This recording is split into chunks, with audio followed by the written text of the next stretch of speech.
कांड के बाद सरकार ने बड़ा एक्शन भी लिया है। योगी सरकार ने 2 सीनियर आईपीएस अधिकारियों को नोडल ऑफिसर बनाकर हाथरस की जिम्मेदारी सौंपी है। यानी कि अगर हाथरस में किसी भी तरह का विवाद होता है तो उसके लिए दोनों सीनियर आईपीएस अधिकारी राजीव कृष्ण और शलभ माथुर की जिम्मेदारी होगी। इन दोनों अधिकारियों के पास हाथरस की कानून व्यवस्था संभालने की भी जिम्मेदारी है। इसके साथ ही इस मामले से जुड़ी हर खबर की जानकारी सरकार को देनी होगी।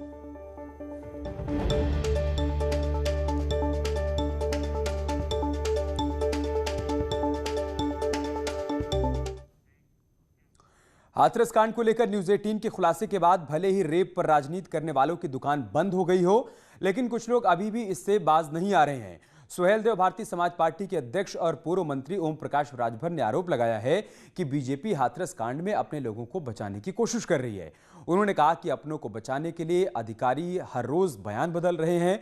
राजभर ने कहा कि अगर रेप नहीं हुआ तो फिर 376 का मुकदमा क्यों लिखा गया।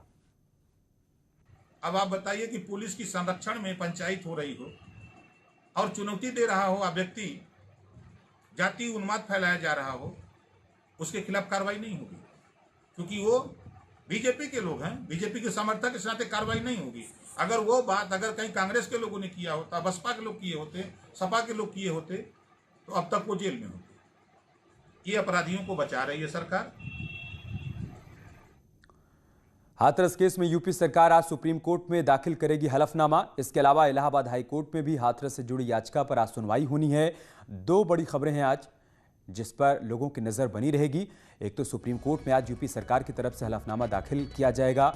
सुप्रीम कोर्ट ने यूपी सरकार से सवाल किया है कि रात के अंधेरे में अंतिम संस्कार क्यों किया गया। साथ ही साथ सवाल इस बात का भी किया गया है कि पीड़ित परिवार की सुरक्षा को लेकर सरकार की तरफ से क्या कदम उठाए गए हैं। इन तमाम मुद्दों पर आज सरकार अपना पक्ष हलफनामे के जरिए सुप्रीम कोर्ट में रखने वाली है। इलाहाबाद हाई कोर्ट में भी एक याचिका पर सुनवाई होनी है। मुजफ्फरनगर में आज आरएलडी की ओर से महापंचायत का आयोजन किया गया है। नए कृषि कानून और हाथरस में जयंत चौधरी पर लाठीचार्ज को लेकर इस महापंचायत का आयोजन किया गया है। कई राजनीतिक दलों ने इसे अपना समर्थन दिया है और कई खाप मुखिया भी इस पंचायत में मौजूद रहेंगे। जनता दल एस के सांसद पी रेवन्ना, समाजवादी पार्टी के पूर्व सांसद धर्मेंद्र यादव, कांग्रेस पार्टी के सांसद दीपेंद्र हुड्डा, अभय चौटाला समेत दिल्ली, हरियाणा और राजस्थान के कई बड़े नेता इस महापंचायत में शामिल होंगे। महापंचायत को लेकर भारी संख्या में पुलिस बल को भी तैनात किया गया है।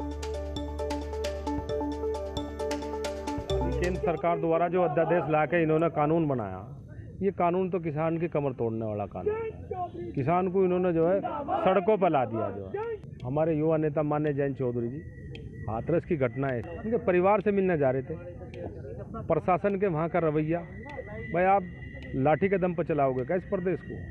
तानाशाही नहीं चलने की। आप राष्ट्रीय लोकदल की आवाज़ लट से नहीं दबा सकते। तो आज महापंचायत बुलाई गई है। नए कृषि कानून का विरोध होगा। साथ ही साथ विरोध इस बात का भी होगा कि हाथरस में जयंत चौधरी पर लाठीचार्ज क्यों की गई।